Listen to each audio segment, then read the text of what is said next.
comprehensive refresh for 2016 brought updated styling and new features, so the 2017 model year sees only a reshuffling of the standard and optional equipment lists.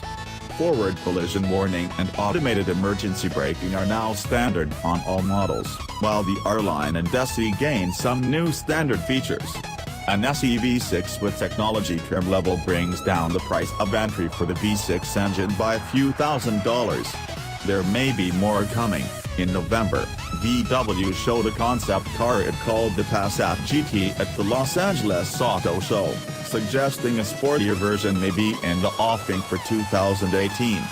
The slinky CC's replacement, the 2018 Arteon, is set to reach US dealerships sometime this summer. If you frequently shuttle passengers in the rear seat, the Passat is a mid-size sedan for you.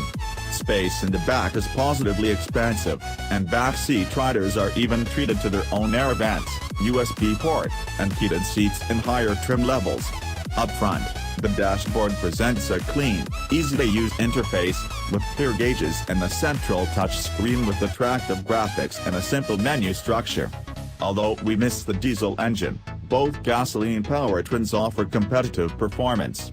Despite its modest output, the BAS 1.8T's low-end torque helps the Passat feel peppy around town, while the 6-speed automatic shifts smoothly and unobtrusively.